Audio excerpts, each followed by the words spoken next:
हुँदै आएको बाढीको छाल थियो नि, जीवनमा योभन्दा पहिला कहिले देख्नु भएको थियो? यो परिकल्पना पनि नगरेको कुरा। हामी नुवाकोट र रसुवाको भूभाग, ग्रामीण भूभागको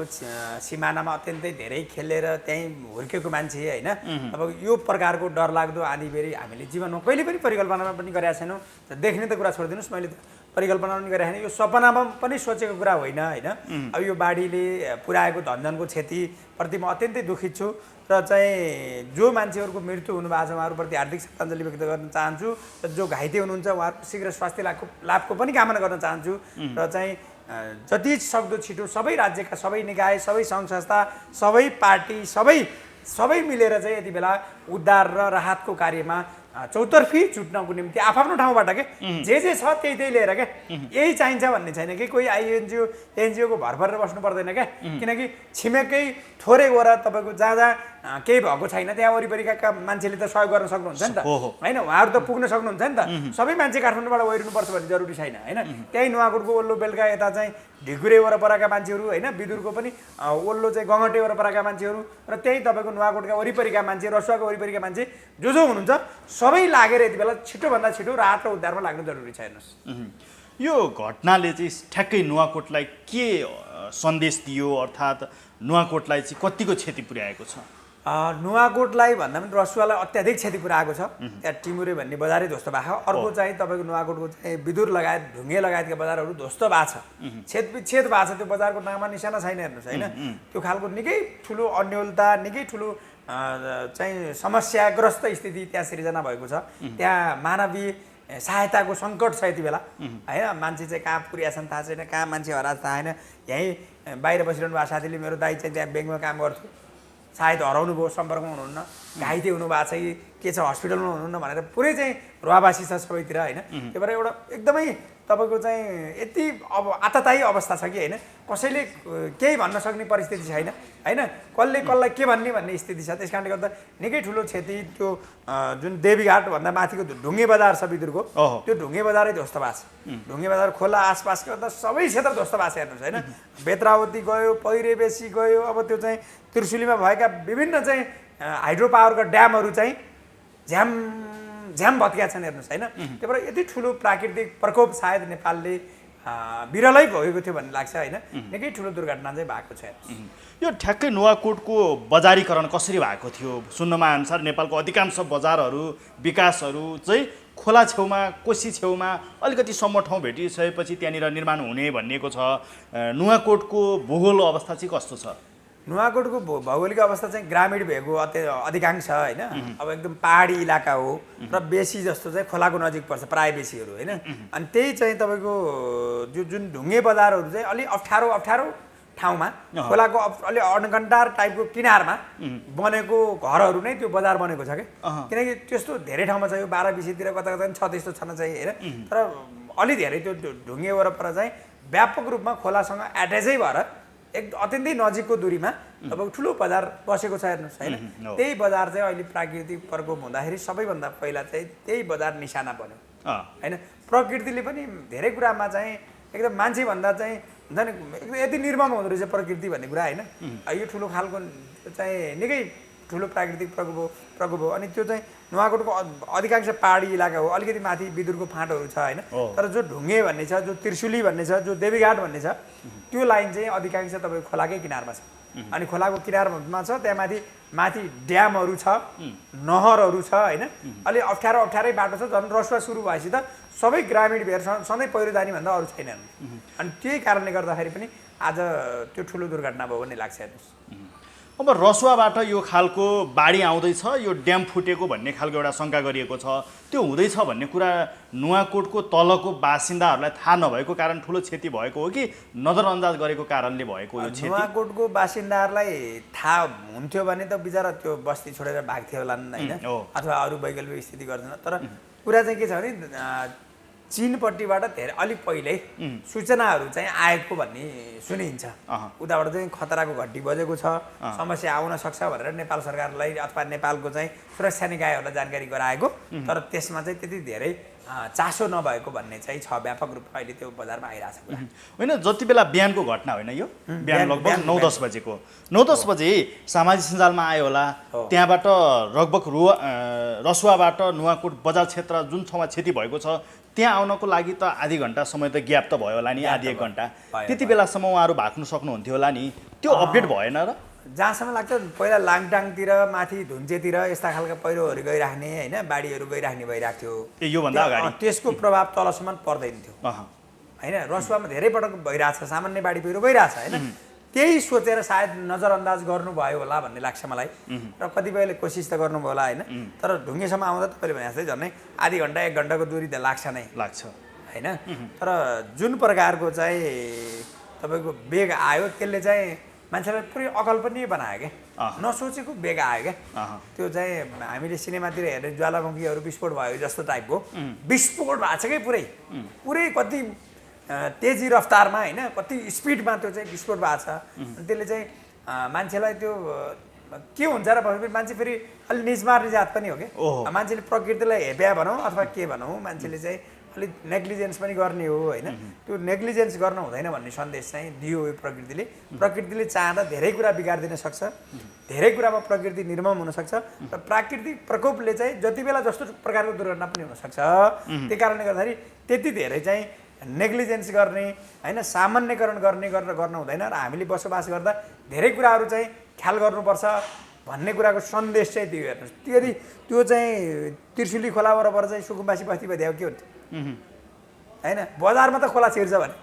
बजार त ध्वस्त बनाउँछ भने पुल त भाँचिदिन्छ भने हेर्नु त धादिङका सबै पुल भाँच्दिएका होइन पुल त केही बाँकी छैन भने यो अकल्पनीय दुर्घटना चाहिँ हुने रहेछ होइन त्यस कारणले गर्दा हामीले खोलालाई चाहिँ हेला गर्न नहुँदो रहेछ यो आज भएको प्राकृतिक विपदको कारण नुवाकोटको मात्रै झन्डै 18 कि 19वटा पुलमा क्षति पुगेको भन्ने कुरा सत्य हो सत्य हो तपाईँको त्यो ढुङ्गे पुलमा भत्किया छ भन्ने आइरहेछ होइन अनि तपाईँको मासतिर पनि धेरै अब बेत्रावती र नुवाकोट र रसुवाको सिमानामा धेरै क्षति पुगेको छ अनि नुवाकोटको पनि बुद्ध सिंह घाट भन्ने धेरै धेरै नयाँ पुलहरू बनाएको थियो त्यहाँ होइन त्यो सबै पुलहरूमा क्षति पुगेको छ सबै पुलहरूमा क्षति पुगेको छ ढुङ्गे बजारको नाममा निशाना छैन अहिले त्यो अवस्था कुनै बेला त्यो मेलम्ची डुबेको भन्दा नि 10 गुणा खतरनाक चाहिँ यति बेला ढुङ्गे बजार छ किनकि हेलिकप्टरले अब गजुरीसम्म त मान्छेको बिजोग छ हेलिकप्टरले उद्धार गर्न परिरहेछ गजुरी धादिङको अधिकांश क्षेत्र त्रिशुली नदी भएर बग्ने ठाउँ धादिङको हाइवे पुरै गल्छी वरपर होइन पुरै सडकहरू चाहिँ ध्वस्त भएको छ पुरै तपाईँको चाहिँ अब धादिङ बेसी जाने मुख्य पुलै तपाईँको भत्काइदिएको छ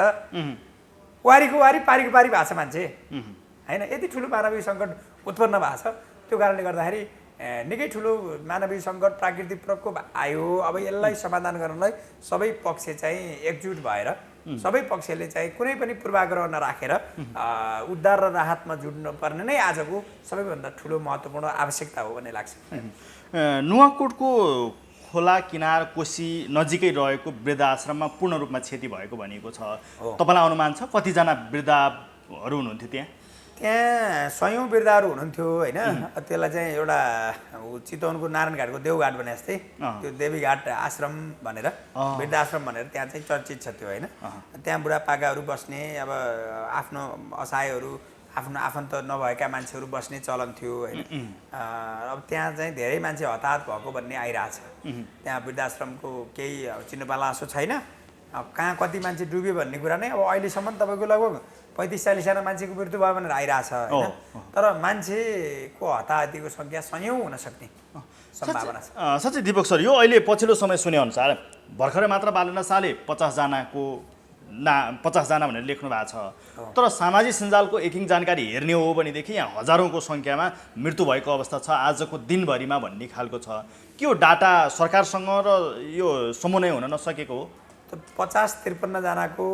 नामावली शनाखत भएर आएको भन्ने छ होइन तर बेपत्ताको हिसाबले हजारौँ बेपत्ता भयो भन्ने छ होइन 100औं होइन हजारौँ मान्छे सम्पर्कविहीन छ भन्ने छन् किनकि सुरक्षाकर्मी मात्रै तपाईँको चाहिँ लगभग 2-4 दर्जनभन्दा धेरै सुरक्षाकर्मीहरू 100औंको सङ्ख्यामा बेपत्ता छन् भन्ने आइरहेछ किनकि त्यहाँ चाहिँ केही समस्या पर्ने सबैभन्दा ठुलो चाहिँ उद्धार गर्ने पहिला कसले हो त सुरक्षाकर्मीले हो त्यहाँ भएको सुरक्षाकर्मीकै बिजोग छ सुरक्षाकर्मी नै हराइसकेका स्थिति छ भनेपछि त स्थिति अत्यन्तै भयावह छ हेर्नुहोस् होइन त्यसले गर्दा तपाईँको हराउनेको सङ्ख्या हजारौँमा छ होइन र अब ती हराउने मान्छे सकुशल भेटिन्छन् कि अथवा सबैको चाहिँ मृत्युवरण हुन्छ भन्ने खालको चाहिँ एकदम हुन्छ नि एकदम ठुलो आशंका एकदम ठुलो भयावहको बिचमा मान्छे निदाउन नसक्ने खालको मान्छेलाई सोच्नै नसक्ने खालको प्राकृतिक प्रकोपले छोप्यो होइन यसलाई राज्य त 10औं वर्ष पछाडि पर्यो क्या 10औं वर्ष पछाडि पर्यो नि त हाम्रा धेरै भौतिक पूर्वाधारहरूमाथि आक्रमण भए होइन अरबौँको चाहिँ धनचन क्षति भयो मान्छे मरे अब अरू कुरा छोड्दैन न सयौँ मान्छे मर्ने भने सामान्य कुरा होइन नि त अब यो राज्यले तपाईँले भन्नुभयो जस्तो अबको दिनमा यो जुन क्षति भयो यो क्षतिले चाहिँ नुवाकोट जिल्ला रसुवा त्यस्तै गरी धादिङलाई चाहिँ विकासको तुलनामा कति वर्ष पछाडि धकेलेको छ लगभग तपाईँको 15-20 वर्ष पछाडि धकल्यो किनकि पक्की पुलहरू भत्काइदियो होइन धेरै पक्की कालोपत्री सडकहरू छेदविच्छेद भएको छन्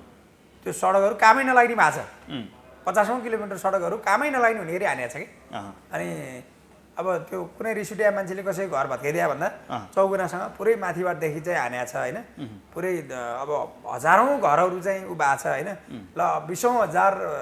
30औं हजार मान्छे विस्थापित भएको छन् होइन त्यसले गर्दाखेरि लगभग 15-20 वर्षभन्दा पछाडि धकल्यो किनकि विकास निर्माणको हिसाबले धेरै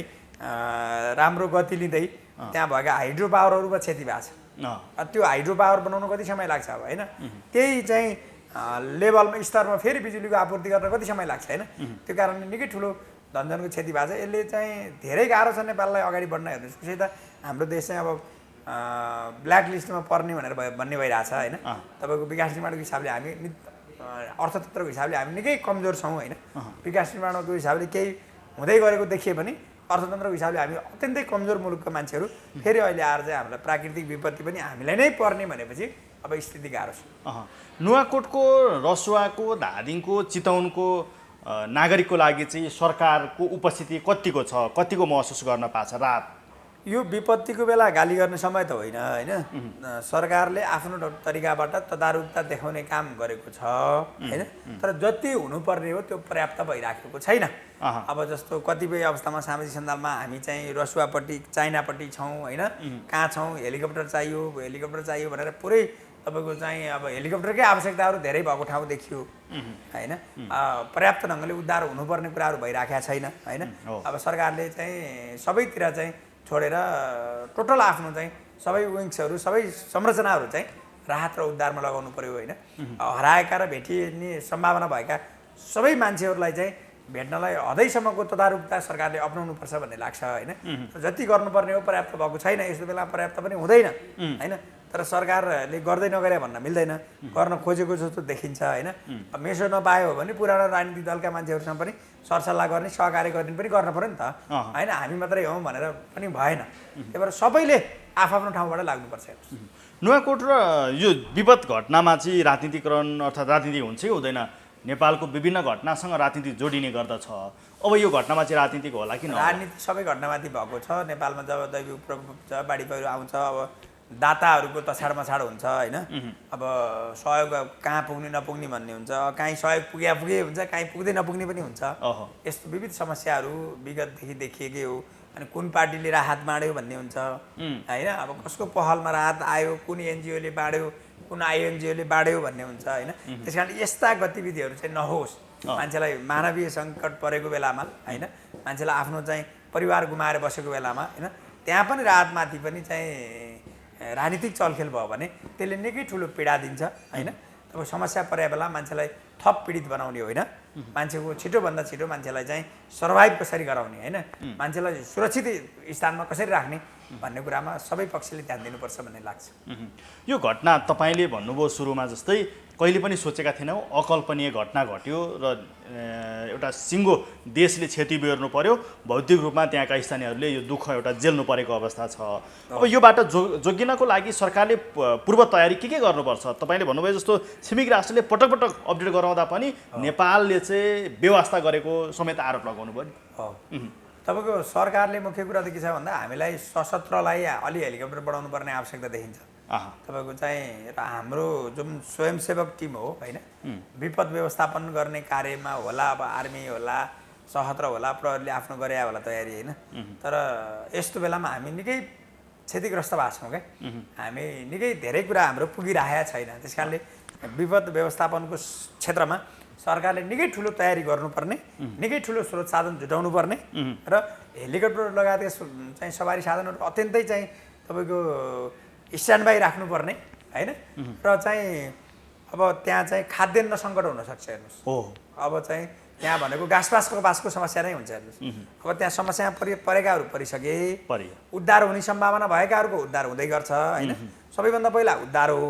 र उद्धारपछि के हो भन्दा त्यहाँ चाहिँ अब खाद्य सङ्कट नहोस् उहाँहरूलाई घाँसपास कपासको चाहिँ ग्यारेन्टी होस् होइन र उहाँहरूलाई सुरक्षित स्थानमा वासस्थानमा लगेर बसाउने वातावरण चाहिँ सरकारले गर्नुपर्छ सबैभन्दा पहिला त्यसपछि मात्रै अरू कुरामा लाग्नुपर्छ अरू पुनर्निर्माणको कुरा होला के होला होइन तर त्योभन्दा पहिला के हो पहिला जीवन रक्षा त गर्नु पर्यो नि मान्छेको जीवन त ज्यान त बचाउनु पर्यो हेर्नु होइन सबैभन्दा पहिला ज्यान बचाउने कुरामा सबैले प्राथमिकता दिनुपर्छ हेर्नुहोस् होइन अब चाहिँ सबै कुरा काठमाडौँबाट सम्भव छैन त्यहाँ छिमेकमा रहेका अलिक पर रहेका मान्छेले आफ्नो घरको झिटी हाम्रो सबै कुरा सकेर यति बेला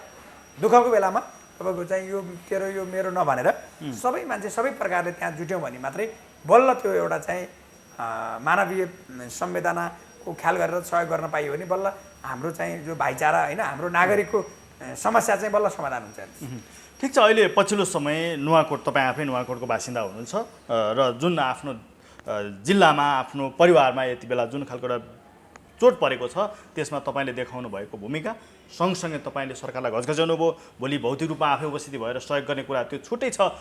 यस्ता सम्पूर्ण कुरामा खबरदारी सहित केही जिज्ञासा राखिदिनु भयो समय समाजको लागि धन्यवाद धेरै धेरै धन्यवाद